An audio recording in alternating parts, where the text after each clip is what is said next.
المؤلف رحمه الله تعالى نفعنا به وبعلومه في وقال عليه الصلاة والسلام اقرأوا القرآن فإنه يأتي يوم القيامة شفيعا لأصحابه, yang artinya Rasulullah sallallahu alaihi wasallam bersabda, bacalah Al-Qur'an karena sesungguhnya Al-Qur'an itu akan datang yaumul qiyamah pada hari kiamat, syafi'an memberikan syafaat li ashabihi kepada sahabat-sahabatnya.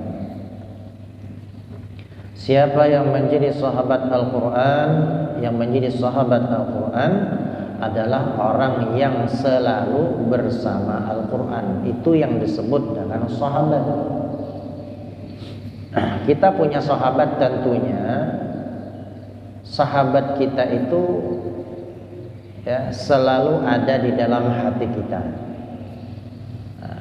Kita ini punya sahabat sejati.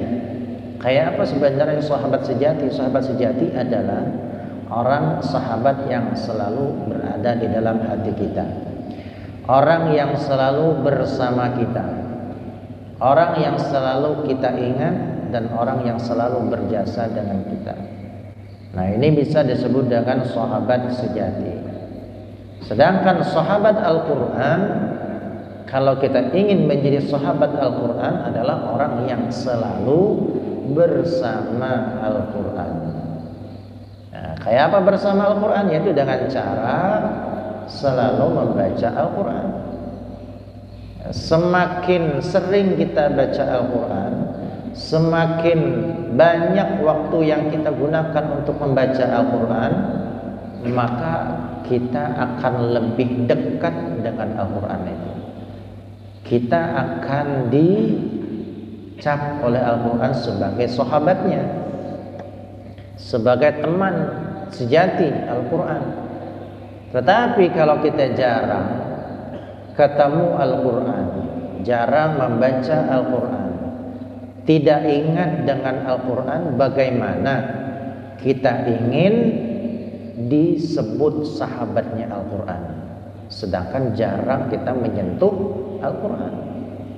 Nah, sedangkan Al-Quran itu nanti dia akan memberikan syafaat hanya kepada sahabatnya saja. Nah, sedangkan kita sudah tahu sahabatnya tadi orang yang selalu bersama Al-Quran, orang yang selalu membaca Al-Quran, lebih-lebih orang yang mampu mengamalkan isi Al-Quran, itu lebih lagi. Nah, makanya ya, istiqomahkan, biasakan kita mudawamah, membiasakan diri untuk membaca Al-Quran, dibiasakan.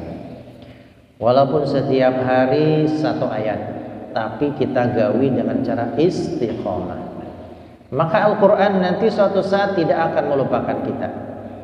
Al-Quran tidak akan menyia-nyiakan kepada orang yang selalu membasahi lidahnya dengan membaca Al-Quran, karena disia-siakan oleh Al-Quran. Dia akan datang memberikan syafaat di dalam kubur, dia akan datang menjadi penerang alam kubur kita. Maka di dalam keadaan apapun Al-Quran akan menjadi teman setia, sebagaimana setianya kita di dunia menemani Al-Quran.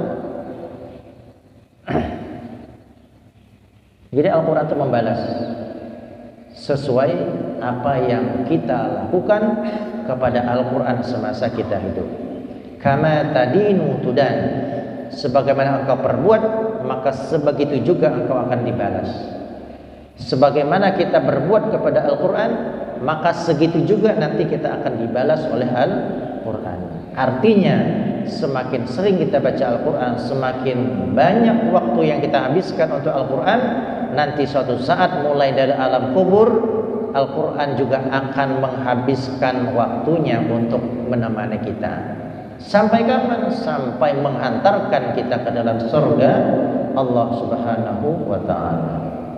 Mudah-mudahan kita termasuk sahabatnya Al-Quran. Amin ya rabbal alamin. Wa qala Ali karamallahu wajhah, dan Al-Imam Ali karamallahu wajhah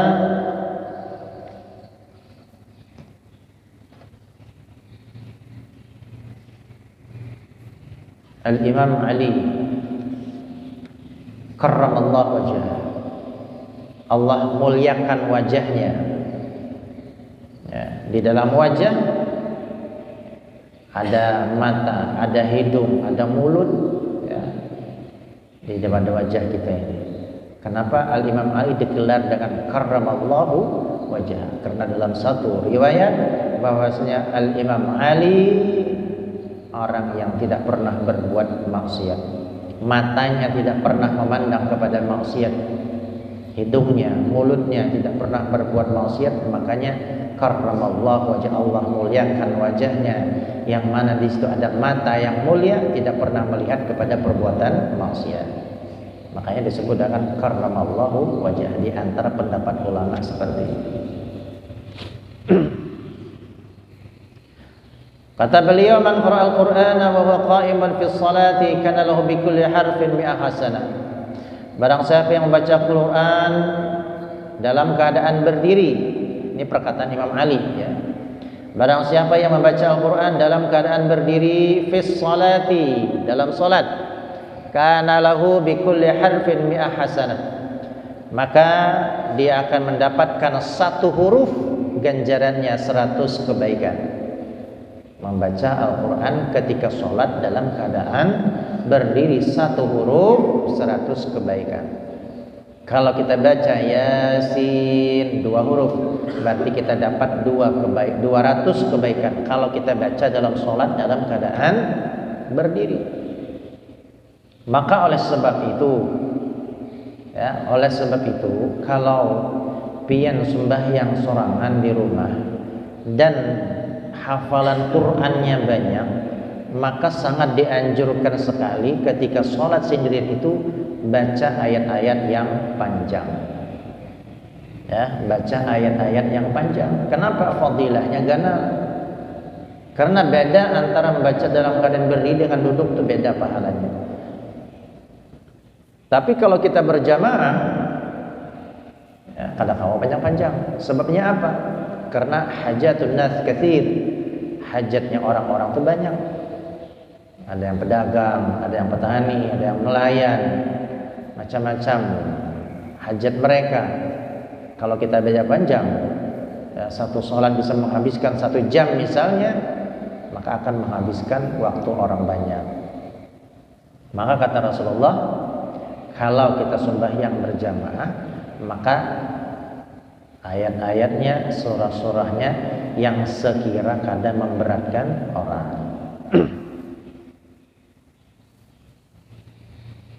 Tapi kalau anak sorangan sembahyang di rumah, sebanyak-banyaknya kah terserah. Ya. Ada kadang orang yang sholat di rakaat pertama membaca surah Yasin, rakaat kedua membaca surah Al-Waqi'ah. Nah, nanti sholat berikutnya ayat rakaat pertama surah Tabarak, nah, surah kedua, di rakaat kedua membaca surah yang lainnya, nah, kan Yasin, Al-Waqi'ah, Tabarak, apakah surah Al-Kahfi yang sering kita baca.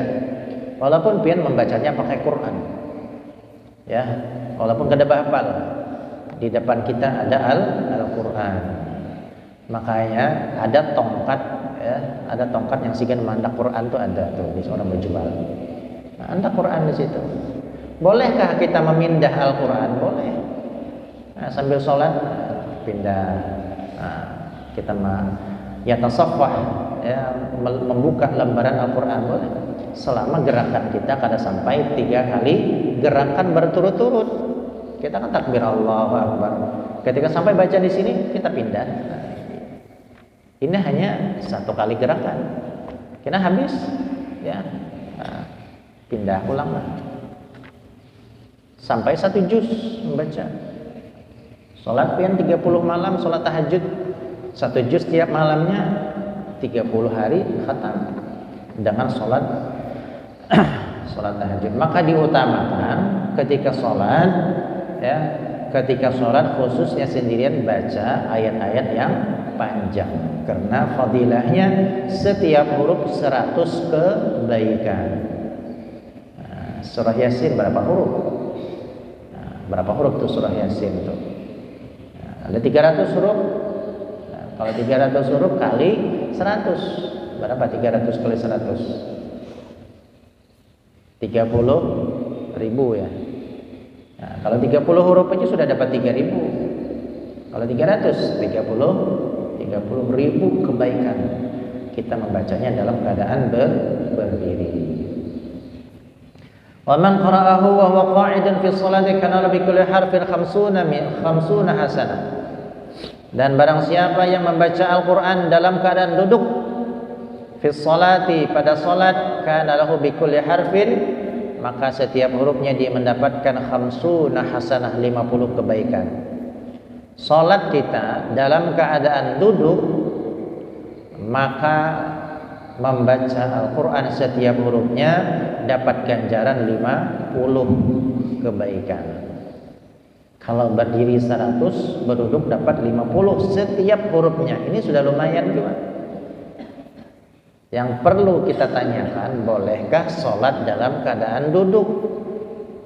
Jawabannya, kalau sholatnya itu adalah sholat wajib, maka wajib hukumnya berdiri selama tidak ada darurat. Kalau kadang-kala berdiri, maka boleh duduk. Kadang-kala duduk, boleh baring. Nah, itu aturannya. Tapi kalau sholat itu adalah sholat sunnah, sholat tahajud, sholat sunnah, sholat taubat, sholat sunnah, sholat hajat, sholat sunnah, sholat apa itu sebelum sholat fardu, sholat sunnah rawatib, ya, sebelum sholat dan sesudah sholat, itu adalah sholat sunnah. Maka boleh dalam keadaan duduk walaupun tanpa ada darurat. Walaupun pian sehat nih berdiri kau aja, tapi hendak mencoba berduduk boleh. Ya. Ini kena anak sembahyang isya, sesudah azan sembahyang sunat berduduk boleh. Sekali-sekali hendak mengamalkan ilmu. Padahal berdiri kau aja. Boleh nggak berduduk? Boleh. Cuman pahalanya setengah juga.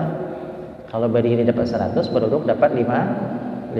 Makanya kalau berduduk, walaupun kau berdiri, walaupun kau duduk, ya, kalau hendak berduduk jangan rancak-rancak, sekali-sekali aja. Sekedar mengamalkan ilmu supaya tahu tuh, nah kalau sembahyang berduduk itu boleh. Sembahyang tarawih misalnya uyuh berdiri, berduduk. Ya, daripada kada sembahyang berebah di belakang, bepandiran, ada apa sembahyang berduduk?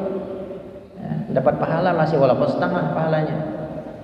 Daripada kada berpahala sama sekali. Nah, itu hukum sholat dalam keadaan duduk antara wajib dengan sunnah. Kalau wajib berdiri selama dia mampu, selama tidak ada darurat.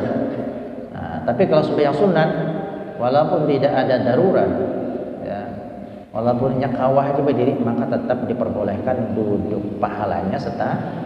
Berabah bang, boleh nggak sembahyang sunat? Boleh. Pahalanya setengah lagi daripada duduk. Nah, kalau berdiri dapat 100, berduduk dapat 50, berabah dapat 25. Berwuduk sudah, ya, berwuduk sudah, mata mengantuk, hendak guring, sayangnya kada sembahyang. Berdiri asa kada kawal lagi, ngantuk benar, sudah berduduk kada kawal, berapa sembahyang? Ya, di paguringan kita sembahyang berapa? Lumayan dapat pahala separapat daripada kada dapat sama sekali. Jadi artinya sembahyang sunat itu boleh dalam keadaan berdiri, duduk, dan berbaring. Hendak guring sembahyang witir misalkan 3 rakaat ataupun 1 rakaat. Salat dalam keadaan berbaring, menghadap kiblat. Allahu Akbar. Cobain lah. Jumono na cobain. Malam na cobain. Nak guring kan? Jangan kada sampai serakat belum salam teguring orangnya.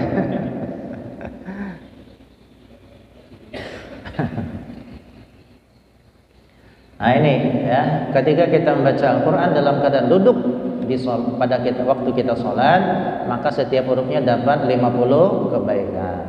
Wa man qara'ahu kharijas salati wa huwa ala taharatin kana lahu bi kulli harfin 25 hasanah. Dan barang siapa yang baca Al-Quran di luar daripada sholat dan dalam keadaan suci berwudu membaca Al-Quran. Contohnya kita sekarang kan dalam keadaan sholat nih, kita baca Fatihah tadi nih. Tadi kan kita baca Fatihah, Al-Fatihah kan ada Al-Quran. Kita dalam keadaan berwudu. Nah, setiap hurufnya berapa ganjarannya? Maka setiap huruf pengganjarannya 25 kebaikan setiap hurufnya. 25 kebaikan. Wa man qara'ahu wa huwa 'ala ghairi taharatin kana lahu bi kulli harfin 10 hasanat. Barang siapa yang membaca Al-Quran di luar sholat dan dalam keadaan tidak berwudu, dalam keadaan tidak suci. Nah, misalnya sekarang nih tadi kita baca Fatihah, tapi pian ada yang batal, tapi tetap baca Fatihah, maka setiap hurufnya berapa kebaikannya dia dapat? 10 kebaikan. 10 kebaikan. Kalau dalam keadaan wudu 25. Dalam keadaan sholat duduk 50. Dalam keadaan sholat berdiri 100 kebaikan. Mana yang kita pilih? Hendak yang 100 kah? Hendak yang 50 kah? Hendak yang 25 kah? Hendak yang 10? Tinggal pilih aja ya. Maka orang yang cerdas pasti milih yang banyak. Maka kalau hendak milih yang banyak, rancaki dan banyaki baca Quran ketika sholat. Ya, tukar tongkatnya kalau kada hafal. Kan ada di atas sekian mandak Quran pernah tongkatnya ke bawah. Sampai sholat baca Alif Lam Mim dzalikal kitab la raiba fihi hudal lil muttaqin alladzina yu'minuna bil ghaibi wa yuqimuna ash-shalata wa mimma razaqnahum yunfiqun. Sambil melihat tulisannya. Sampai selesai surah Al-Baqarah. Sampai selesai surah Al-Baqarah 2 juz lebih itu. Selesai ruku, kena rakaat kedua sambung lagi surah yang selanjutnya. Kalau sanggup ya. Kalau kada sanggup surah yang hafal, yang kita hafal aja. Misalnya surah apa yang kita hafal? Wadduha, surah Idza Zul, At-Takasur. Nah, itu barang daripada kada sama sekali.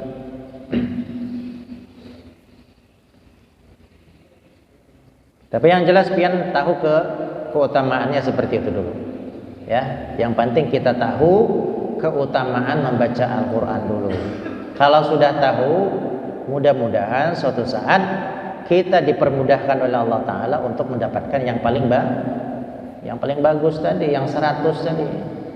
Kalau kita baca Quran dalam keadaan berdiri, dalam keadaan sholat, sekali berdiri sajus ya.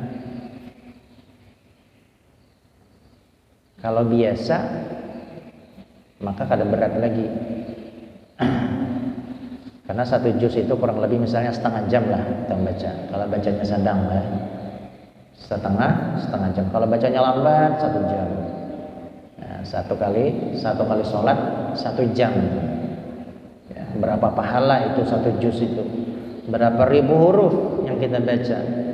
Ya, 1000 kali 100. Kalikan aja berapa? Nah, jadi gunakanlah kesempatan ketika kita beramal itu sama, waktunya sama, tapi pahalanya beda. Kita membaca dalam keadaan duduk, dalam keadaan wudu, dibandingkan dengan membaca dalam keadaan berdiri, dalam keadaan sholat, sama-sama pada 1 jam, tapi pahalanya jauh bedanya. Kalau baca dalam keadaan duduk tadi, berwudu, pahalanya 1 huruf berapa? 25. Tapi ketika kita baca dalam keadaan sholat dan dalam keadaan berdiri, setiap huruf 100 banding 25. Jauh benar. 10 huruf kita baca misalnya, maka kali 100, 1000. Kalau yang duduk tadi kita baca, padahal sudah wudu nih, sudah menghadap kiblat, 25 satu hurufnya, 250. Oh, kawan kita sembahyang berdiri baca 10 huruf juga, dapatnya 1000. Kita yang duduk baca 10 huruf juga, dapatnya 205. Padahal sama-sama waktunya sama. Ya, hanya fadilahnya yang berbeda. Nah, ini maksudnya supaya kita tahu keutamaan, maka carilah yang terbaik, berusaha untuk mendapatkan yang terbaik itu.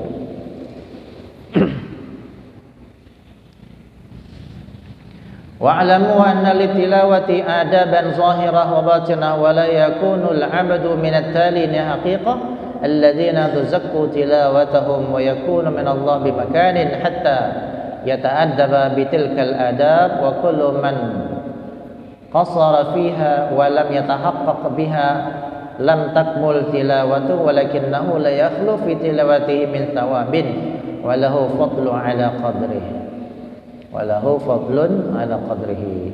Dan ketahuilah bahwasanya ketika bagi orang yang membaca Al-Quran itu harus ada adab-adabnya.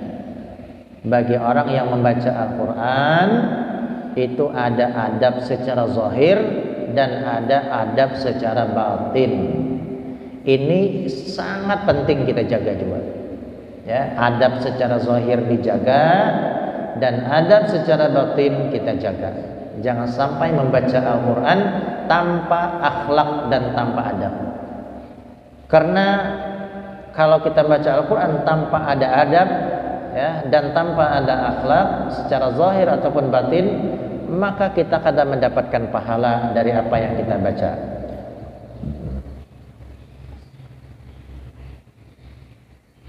Wa yakunu min Allah bimakanin hatta yata'addab bitilkal adab.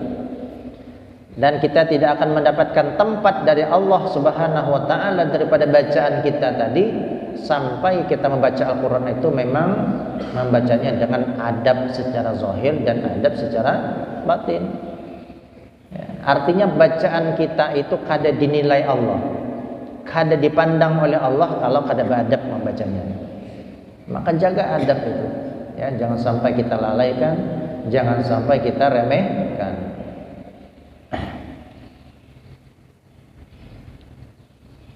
Famin ahammil adab wa akadiha ayakun tali fi talawi mukhlishan lillahi ta'ala wa muridan biha wajhal karim.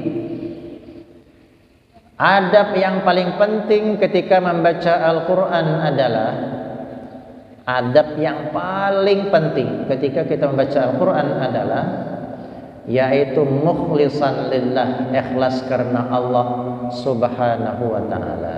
Ikhlas. Ya, jangan sampai bacaan Quran kita tadi karena kita punya suara yang bagus, karena punya bacaan yang fasih, hendak didengar oleh orang lain, atau katuju bacaan kita itu didengar oleh orang lain, atau kita mempamerkan bacaan kepada orang lain. Ya, baca banyaring-nyaring pakai mikrofon supaya orang tahu kalau suara yang keluar dari mikrofon itu adalah suara kita. Ini berarti kada harus kita jaga. Ya, ikhlas karena Allah Subhanahu wa taala. Di antara kita ikhlas karena Allah taala berarti kada berharap pujian orang, kada berharap orang mendengarkah, kada berharap itu, kada berharap orang mencaci ataupun orang memuji. Ya, kada minta lihatkan bacaan kita ke orang lain, tapi yang ikhlas itu hanya untuk Allah Subhanahu wa taala, mengharapkan pahala dari Allah, mengharapkan keridhaannya Rasulullah, mengharapkan keridhaannya Allah Subhanahu wa taala. Itu diantara ikhlas. Maka ketika kita hendak baca ini, cek dalam hati kita dulu. Ini kita nih membaca ini niatnya apa ini? Ya, karena hendak didengar orang kah, atau hendak kita nih digelar orang yang ahli Quran kah? Nah, kalau ada perasaan seperti itu, bukannya harus kita berhenti membaca, kada, hanya perbaiki niatnya. Hati aja diperbaiki, bukan disuruh berhenti. baca terus, ya terus saja dibaca, tapi hati kita diperbaiki dan kita beristighfar kepada Allah. Ya Allah, ulun mohon ampun ya Allah, karena hati ulun ini, ya niat ulun ini ketika baca Quran masih aja hendak dilihat orang. Ya ulun minta ampun ya Allah, minta ampun atas kekurangan, mohon ampun atas keterbatasan, ketidakmampuan kita untuk bisa ikhlas karena Allah Ta'ala. Akui diri kita ini lemah, akui diri kita ini berdosa, akui kalau diri kita ini salah, maka terus saja dibaca. Ya Allah, ulun minta bimbingan kepadamu, ya, semoga bacaan ulun ini ikhlas karena Engkau. Jangan sampai ketika merasa hatinya asa kada nyaman nih dilihat orang, berampih membaca itu salah. Ya. Teruskan bacanya, cuman perbaiki niat, perbaiki hati, kembalikan kepada Allah Subhanahu wa taala. Kalau salah, akui salah. Ya Allah, ulun ini salah nih ya Allah, kayaknya ulun baca nih hendak dipuji orang nih. Salah, minta maaf ya Allah. Minta ampun lawan Allah Subhanahu wa taala. Karena manusia yang memang tempatnya salah. Manusia tempatnya khilaf. Al-insanu mahalul khata' wal isyan. Manusia itu tempat salah dan tempatnya lupa.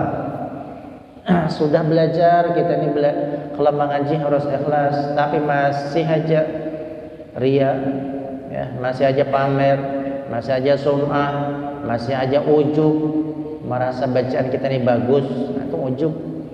Ya, merasa harap kita ini membaca, ujub. Nah, kelebihan orang yang sudah tahu, kelebihan orang yang sudah berilmu, kelebihan orang yang sudah belajar, inya tahu kalau inya punya penyakit dalam hatinya. Kalau inya sudah tahu punya penyakit, berarti apa yang tindakan selanjutnya? Tindakan selanjutnya adalah mengobati. Kalau inya sudah tahu penyakit di awaknya, diobati. Tapi kalau kita kada belajar, kita kada tahu, maka apapun yang terjadi pada tubuh kita ini kada tahu kalau itu sakit, maka kada mungkin orang itu mau obati. Ya, inya ini bisi penyakit, tapi inya kada tahu kalau ada penyakit. Apakah ada kemungkinan dia mengobati tubuhnya? Tidak mungkin. Karena syaratnya bisa mengobati awaknya seorang itu harus tahu kalau inya itu berpenyakit. Ya, tangan kita gatalan, oh ini sakit nih ya, cari obatnya. Tapi kalau kita kada tahu ini adalah penyakit, maka kita tidak bakal mengobati. Nah, kayak itu juga hati. Ya, kita belajar tentang hati, belajar tentang adab, tentang akhlak, tentang ikhlas, tentang ria, tentang sum'ah, tentang ujub, supaya tahu kita ini lagi berpenyakit ataukah kada. Kalau lagi berpenyakit diobati. Ya, akui itu salah, minta ampun lawan Allah, bertaubat lawan Allah Subhanahu wa taala. Kelebihan orang berilmu itu ya kayak itu, tahu kekurangan di awaknya, tahu penyakit di dalam hatinya.